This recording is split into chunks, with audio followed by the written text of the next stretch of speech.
Throw it away right now. We can't eat this. What's the matter all of a sudden? Dad made this for us, you know? Look inside the cake. Surprised by my daughter's sudden outburst, I did as told and couldn't believe my eyes. You see. Shocked by what my daughter revealed, I immediately threw the cake in the trash and, together with my daughter, hurriedly tried to flee the house. My name is Julia, a 36-year-old housewife. My husband, Derek, is a year older than me at 37. We met through a mutual acquaintance 10 years ago. We both loved cooking, which brought us closer, and we started dating shortly after. 2 years later, we got married. And 2 years after that, our daughter Ava was born, and we were living happily. However, gradually after the birth of our daughter, our marital relationship began to deteriorate. After getting married, I realized my husband always wanted to be the center of attention, like a child. So, as I increasingly prioritized our daughter, my husband became more and more irritable day by day. As my daughter grew older, my husband often came home late from work. He often went out on his days off, and the days he spent at home became fewer. Of course, he didn't help with childcare at all, and we hardly ever went out as a family. Conversations between us became just like business communications. Like, I don't need dinner today. With time, our daughter reached the first grade in elementary school. I knew I couldn't continue like this for the sake of my daughter, but I didn't know what to do. One day, as usual, my husband was out on a weekend work shift. While I was leisurely spending time with my daughter, our neighbor came over and shared some fruits with us. I received a variety of fruits, including oranges, apples, and especially a lot of bananas. Thinking they'd spoil if not consumed quickly, I decided to make them into juice. I think I'll freeze the other fruits and use them for Ava's birthday cake. Yeah, my birthday is next month. Don't forget, okay? I won't forget absolutely. While having this conversation, I blended bananas, milk, and ice in a mixer along with my daughter. It looks delicious. Let's dig in. As I sipped the juice, watching my cheerful daughter, she suddenly frowned. What's wrong? It's itchy. Saying this, Ava began to scratch herself all over. Upon closer look, her skin was red and covered in rashes. While I was in shock over her sudden condition, she threw up. I hastily called an ambulance, and Ava was taken to the hospital. We arrived quickly, and thanks to the prompt treatment by the doctor, Ava's condition stabilized, and I felt a weight lift off my shoulders. After some basic tests, it was determined that Ava had a fruit allergy. Although I wasn't aware of it, it seems there are immediate and delayed types of allergies. Ava apparently had the immediate type, showing symptoms right away. The delayed type can manifest symptoms hours or days later, often presenting as mild conditions like skin irritation or fatigue, which I hadn't noticed before. Now that I think about it, I often felt unwell the day after eating fruits. When Ava was a baby, I gave her various fruits in small amounts to check for allergies. But recently, since this spring, she has been having a runny nose more frequently. According to the doctor, Ava might have developed hay fever, and consuming fruits in that state might have triggered her fruit allergy. When I asked if there was a connection with hay fever, I was told that the allergic structures were similar. Given the severity of Ava's symptoms, it was recommended that she immediately undergo an allergy test and stay in the hospital for a day. After completing the necessary procedures and resting in the patient room, I contacted my husband, Derek. An hour later, Derek rushed in, panting, and peered into Ava's face with a worried look, asking, "Ava, are you okay?"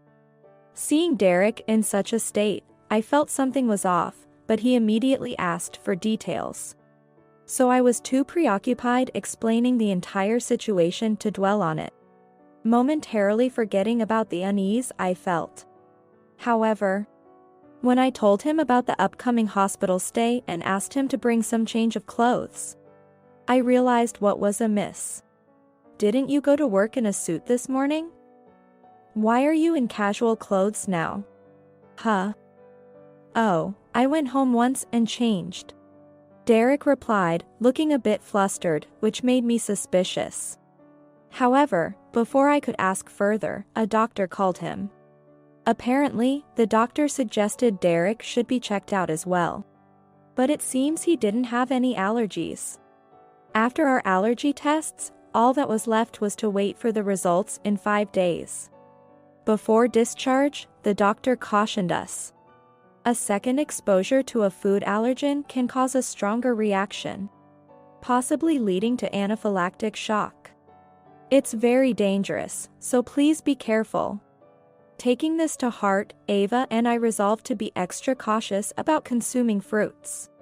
5 days later, the results confirmed that both Ava and I tested positive for many fruits and certain plants like ragweed and barnyard grass, which cause hay fever. While I was worried for myself, thinking about my daughter having to watch her diet for the rest of her life truly hurt. We should avoid fruits in the birthday cake. Yeah. Instead, let's have it with lots of whipped cream. Not knowing what to say to my downtrodden daughter, who realized she couldn't enjoy her favorite fruits anymore, Derek chipped in. Ava, how about making cookies with Dad now? Cookies. At Derek's suggestion, Ava's eyes lit up, and her spirits lifted. Watching the two of them enthusiastically start making cookies, I was taken aback and teary-eyed with joy. I never expected Derek to be the one to cheer up Ava. Wonders will never cease, I thought. Ever since, Derek has been very attentive to Ava, even offering to help with allergy precautions. It's surprising because he used to be indifferent when Ava or I fell sick. But now he's been very supportive, almost like a different person. Maybe he realized how precious Ava is after this incident. I swelled with hope, thinking that perhaps our marital relationship might continue to improve. However, reality wasn't so sweet. His kindness lasted only about a week after the hospital discharge. Derek went back to his old habits of frequent overtime and working on weekends, rarely being at home. When he was home, he was often laughing to himself while looking at his phone. Despite supposedly working non-stop, he didn't seem exhausted. And he even took his phone to the bathroom. This behavior raised suspicions in my mind. The next day, I immediately headed to a private investigation agency and requested a background check on Derek. I suspected he might be having an affair. They told me the investigation would take about 2 weeks, and that the results would be sent to my smartphone. Hoping that my suspicions were wrong, I headed back home. Time flew by, and it was the day before Ava's birthday. Although Derek had to work that day, he came home earlier than usual. I'll make Ava's birthday cake tomorrow. I was taken aback by his sudden offer. While it was a kind gesture, the fact that I had hired investigators to look into his activities made my feelings complex. But I knew Ava would be thrilled. With that thought, I decided to keep my complex feelings in check, at least for tomorrow. Thank you. Then, I'll leave the cake to you. I'll take care of the main meal. Sure, I'll leave that part to you. Oh, and I think you already know this, but please make sure not to include any fruits. I know. I'll go to bed now to be ready for tomorrow. Okay. Good night. Derek headed to his room, while I went to the kitchen to prepare for tomorrow's feast. An hour later, after finishing my preparations, I passed by Derek's room and heard him talking to someone on the phone. I had assumed he received a sudden work call, but I never dreamt that this would later be connected to a major incident. Morning came, and Ava turned 7 years old. Happy birthday. As I cheerfully greeted my waking daughter, I noticed she seemed down. When I asked her what was wrong, she didn't tell me, only replying with, "It's nothing." This made me worry. Derek, however, seemed oblivious to Ava's mood and was excitedly making her birthday cake since morning. As soon as the cake was done and I was setting plates to serve it, Derek's phone rang. "Sorry, it's a work call. Go ahead and eat without me." "All right." I watched Derek go to his room and then began to serve the cake. As I was about to slice the cake, Ava started to scrape it with her fork. "What are you doing?" Ava's face was dead serious. It didn't seem like she was just playing around, which confused me. Then she found something, her eyes widened, and she raised her voice. I knew it. "I don't want this cake. Throw it away now. What's gotten into you? Your dad made this especially for you." Still puzzled, I pressed on, and with a grave expression, Ava pointed at the cake. "Look inside." When following her instructions, I found a lot of finely chopped fruits in it. The fruits were coated with white cream, making them almost imperceptible if eaten normally. "Why?" As I muttered in confusion, Ava was about to reveal a shocking truth. "I overheard Dad talking on the phone last night. He said, just as you instructed, I'll put in lots of fruits and eliminate them."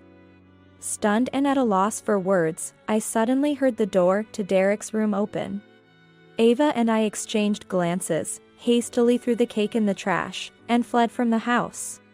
We headed straight to the taxi stand, aiming to go to my parents' house. During our escape, Derek called multiple times, but I ignored him. As we moved, I explained the situation to my parents via email. It turned out they were on their way to our house to deliver Ava's birthday present. By sheer coincidence, we met up with my parents nearby and decided to go to their house in their car. "Dad, Mom, I'm so sorry for all this." "It's okay, don't worry about it." My father's comforting words nearly brought tears to my eyes. But I couldn't cry in front of Ava. Holding back my tears, I got in the car and noticed I'd received investigation results from a detective agency. In a panic, I checked and found a report stating Derek had met with Emily after work and on holidays. There were also pictures proving it. This confirmed that Derek had been cheating. I knew it. As I unintentionally muttered this, my curious father peered at my phone, witnessing the photographic evidence of Derek's infidelity. "What's this?" "Change of plans. Head to Julia's house now." "Wait, why?" "Our daughter and granddaughter have been put in danger. And on top of that, there's this affair. We can't just sit quietly." My father was furious, looking almost demonic in his anger. Driven by his fervor, my mother, who was driving, headed to our house. Upon arriving and entering, Derek rushed to the entrance, his face quickly turning to one of confusion. "Why are my in-laws here?" "That doesn't matter right now." "Care to explain this?" I confronted my bewildered husband with the evidence of his affair. He stared wide-eyed, shaking his head vehemently in denial. "No, that woman is just a colleague from work. We're just close, but I haven't cheated on you." "What about this cake?" "I told you not to put any fruits in it, didn't I?" I thought, if it was wrapped in cream, it would be okay. Before I could react, my father, who had reached his limit of patience, grabbed Derek and shouted at him. "How can you still say such things at this point? Have some shame. You've got it all wrong. If you're not going to talk, I'm calling the police right now." At that, Derek's face turned pale, and he seemed to give in, starting to spill everything. He confessed he'd been cheating for about 4 years and had been asked for a divorce all along. Derek wanted a divorce too, but while contemplating how to do it without paying compensation, he apparently shared the story of our allergies with Emily, his mistress. This is when she suggested the unthinkable. Just trigger the allergy one more time and eliminate them. You won't have to pay child support and you'll even get the insurance money. To execute this plan, Derek had been pretending to care for us so as not to arouse suspicion. I felt deeply betrayed. How could he even think of harming our daughter for such a reason? You're the worst. You're not fit to be a father. It's not like that. I only did as I was told. I never wanted any of this to happen. Enough with the excuses. Don't lose face in front of Ava any further. Mentioning our daughter's name made Derek stop his defense and collapse on the spot. I immediately called the police, and Ava and I watched him taken away. On your birthday, of all days. I'm so sorry. I just wanted the cake with lots of whipped cream that you said you'd make for me. Okay. I'll make you a proper cake. We then headed to the police station for questioning. The divorce was finalized subsequently. Both of us appointed lawyers and negotiations took place. During the negotiations, my ex-husband's lawyer suggested a settlement. At first, I was resistant, but I eventually agreed, wanting to sever ties with my ex-husband as quickly as possible. After negotiations, the settlement amount was decided to be $54,000. My former in-laws, feeling responsible for having raised him that way, paid the amount in full. The settlement was reached and my ex-husband apologized. He had been detained on charges of attempted murder but was released on probation. It seems that if the victim is apologized to and a settlement is reached, the sentence can sometimes be lighter. I have no intention of forgiving my ex-husband. But thinking of our daughter, I convinced myself to accept that this was for the best. Emily, the woman with whom he had the affair, was charged with instructing my ex-husband in this incident. She showed no remorse and was reportedly sentenced to prison. I couldn't help but wish she would serve as long a sentence as possible. A month flew by since Ava's birthday, and my former in-laws visited again to show their sincerity and regret. When they saw us, they hugged us and rubbed us, barely able to hold back their sobs, and whispered that they were sorry. We held no resentment towards them, so we comforted them. According to them, my ex-husband is now in a pre-release center and is under constant watch. I can only hope he is feeling some remorse. Time has passed again, and now I am studying to become a certified allergy-friendly food advisor. This certification proves one has acquired enough knowledge to provide advice on planning and preparing meals for children with allergies. As I cooked allergy-friendly meals for Ava, I decided to study so I could help other parents facing similar challenges. Mom, let's make a cake together. Of course. I'll make you a cake with lots of whipped cream. I plan to lead a calm life from now on, addressing my daughter's allergies and doing the best for her.